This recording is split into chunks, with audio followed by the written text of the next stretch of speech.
అనేటువంటి ఉన్నాయి. ఆ సదుపాయాలన్నీ మనకు ఇవ్వాలి.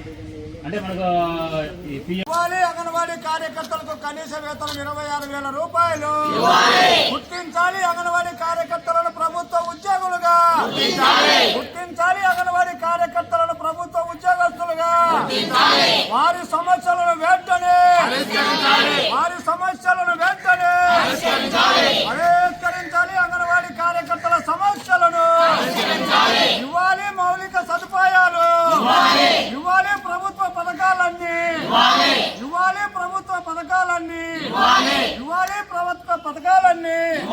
గుర్తించాలి. అంగన్వాడీ కార్యకర్తలను ప్రభుత్వ ఉద్యోగస్తులుగా ఆపాలి. అంగన్వాడీ కార్యకర్తలపైన రాజకీయ వేధింపులు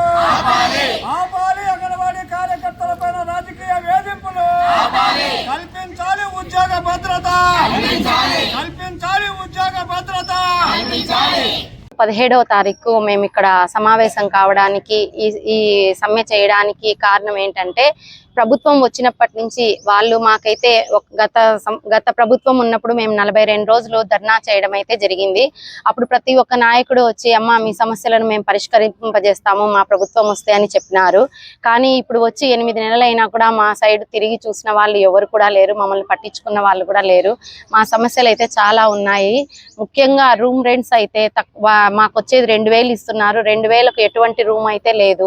తర్వాత కరెంట్ బిల్స్ సరిగ్గా ఇవ్వట్లేదు, మాకు ఏవి కూడా లేదు. పిల్లవాళ్ళకు ₹1.50 ఫుడ్కి ఇస్తారు, కానీ ₹1.50కు ఎటువంటి ఫుడ్ కూడా రాదనమాట.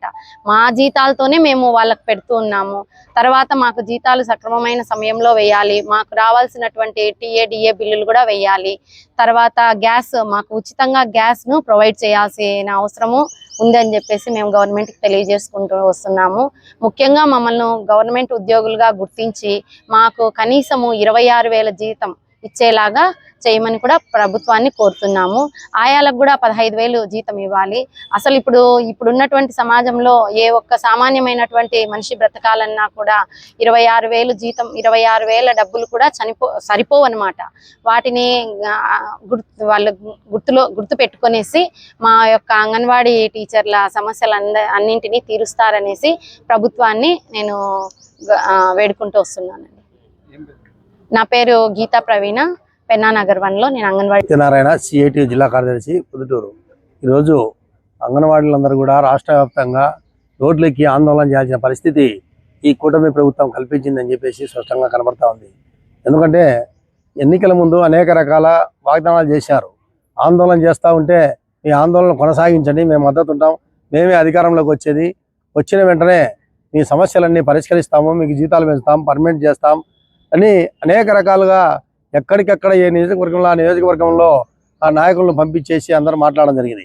కానీ ఈరోజు 8 నెలల కాలం అవుతా ఉంది, ఇంతవరకు వాటి గురించి పట్టించుకునే పరిస్థితి లేదు. గతంలో ఆందోళన చేస్తే ఆ రోజు మంత్రి గారు చర్చలకు పిలిచారు, పరిష్కారం చేస్తామని చెప్పారు, జీవోలు విడుదల చేస్తామని చెప్పారు. కానీ మళ్ళా వాటిని పక్కన పెట్టేటువంటి పరిస్థితి ఈరోజు చూస్తూ ఉన్నాము. కాబట్టి అంటే ఇదే వైఖరితో మీరు ముందుకు పోదలుచుకుంటే గత ప్రభుత్వానికి ఏ విధంగా అంగన్వాడీలు బుద్ధి చెప్పారో మీ ప్రభుత్వానికి కూడా అదే పరిస్థితి కల్పిస్తారని చెప్పేసి కూడా ఈ సందర్భంగా CITగా హెచ్చరించాల్సినాం. కాబట్టి ఇప్పటికైనా వాళ్ళు ఏమో న్యాయమైన కోరికలు అడుగుతున్నారు. మమ్మల్ని పర్మిట్ చేయండి, వేతనాలు పెంచండి. ఈ రోజు ఉన్నటువంటి నిత్యావసర వస్తువుల ధరలన్నీ విపరీతంగా పెరిగిపోయి ఉన్నాయి, దానికి అనుగుణంగా మా వేతనాలు చేయండి. ఒకసారి సుప్రీంకోర్టు చెప్తా ఉంది 26,000 వేతనం ఇస్తే కానీ ఆ కుటుంబం పౌష్టికాహారం తిని బతకలేదని చెప్పేసి చెప్తా ఉంది. కానీ సుప్రీంకోర్టు ఆర్డర్ను లెక్క చేయడం లేదు, వేటిని కూడా మీరు పట్టించుకోవడం లేదు. మీకు ఈ జనమే బుద్ధి చెప్తారని చెప్పేసి ఏవైతే హామీలు ఇచ్చారో ఆ హామీలు నెరవేర్చాలని చెప్పేసి ఈ సందర్భంగా CITగా హెచ్చరించుకున్నాం.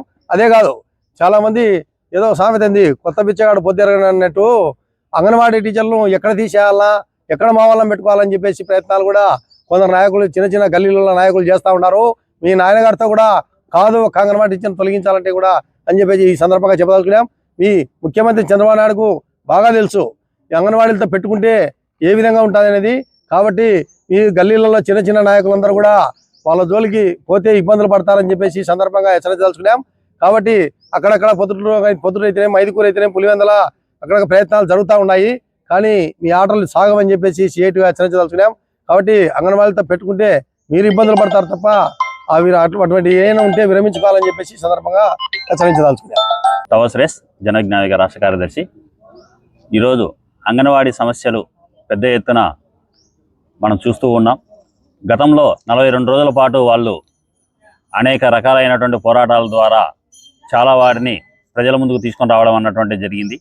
దాంట్లో భాగంగానే అప్పుడు ఉన్నటువంటి గవర్నమెంట్ 26,000 రూపాయలు జీతాన్ని చేస్తామన్నట్లు, అదేవిధంగా చాలా డిమాండ్లను అంగీకరిస్తున్నాము అనే మినిట్స్ రూపంలో రిలీజ్ చేయడం అన్నటువంటి జరిగింది. కానీ అవి ఏవి ఈ రోజు కూడా అమలు కానటువంటి పరిస్థితి ఎదురవుతూ ఉంది. 24,000 రూపాయలు వాళ్ళకు కనీసం జీతం ఇవ్వాలనేది, అదేవిధంగా వాళ్ళకు ఉండేటువంటి గ్రాంట్లు కానీ, అదేవిధంగా వాళ్ళకు ప్రభుత్వం కల్పించాల్సినటువంటి సదుపాయాలు కానీ అవన్నీ కూడా కల్పించాల్సినటువంటి అవసరం అనేది ఎంతైనా ఉంది. అదేవిధంగా వాళ్లకు టీఏలు కూడా ఇంతవరకు రిలీజ్ చేయాలనేటువంటి పరిస్థితి ఉంది. వాళ్ళు అంగన్వాడీలుగా ఉన్నటువంటి ఏదైతే సెంటర్స్ ఉన్నాయో అవి కూడా ఈ రోజుకి పూర్తిగా అద్దె చెల్లించలేనటువంటి పరిస్థితి గవర్నమెంట్కు ఉంది. వీటన్నిటినీ కూడా గమనంలో పెట్టుకొని ఈరోజు ఈ ఆందోళన అన్నటువంటి కార్యక్రమాన్ని తెలియజేయడం అన్నటువంటి జరిగింది. రాష్ట్ర వ్యాప్తంగా ఈ జరుగుతున్నటువంటి ఆందోళనకు జనవిజ్ఞాన వేదిక మద్దతు తెలుపుతూ ఉంది. అదేవిధంగా వాళ్ళ కోరికలు అనేటువంటి చాలా ఖచ్చితమైనటువంటి కోరికలతో వాళ్ళు ఉన్నారు. ఈ కోరికలన్నింటినీ కూడా గవర్నమెంట్ నెరవేర్చాలని కూడా మేము కోరుకుంటూ ఉన్నాం. అదేవిధంగా వాళ్ళు అడిగినటువంటి పెద్ద కోరికలు కావు, వాళ్ళను సామాన్య గవర్నమెంట్ ఉద్యోగుల మాదిరి మనం అందరం కూడా గుర్తించాలి అని కోరుకుంటున్నారు. ఇది గుర్తింపుకు సంబంధించినటువంటి ప్రశ్న కాబట్టి ఈ గుర్తింపు అనేదే లేకపోతే మనిషి ఎందుకు ఉద్యోగాలు చేస్తూ ఉన్నట్లు. కాబట్టి దీని అన్నింటినీ ప్రభుత్వం సానుకూలంగా స్పందించి ఈ అంగన్వాడీ కోరికలను ఖచ్చితంగా తీర్చాలని కూడా మేము అడుగుతూ ఉన్నాం. అదేవిధంగా వాళ్ళు ఎవరైనా కానీ ఉద్యోగాలలో ఉండి చనిపోయినప్పుడు వాళ్ళకు 20,000 రూపాయలు దహన సంస్కారాలకు ఇవ్వాల్సినటువంటి అవసరం అనేది ఉంది. అదేవిధంగా ఆ కుటుంబంలో ఒకరికి ఉద్యోగాన్ని కూడా అంగన్వాడీ కేంద్రాల్లో ఉద్యోగం ఇవ్వాల్సినటువంటి అవసరం అనేది కూడా ఉంది. కాబట్టి ఇట్లాంటి వాళ్ళు కోరుతున్నటువంటి కోరికలు కనీస కోరికలు, ఇవన్నీ కూడా పెద్ద ఎత్తున కోరికలు కావు, కనీస కోరికలను కూడా గవర్నమెంట్ ఈరోజు తీర్చలేనటువంటి పరిస్థితుల్లో ఉంది. కాబట్టి వీటన్నిటినీ నెరవేర్చాలి అని మేమందరం కోరుకుంటూ ఉన్నాం.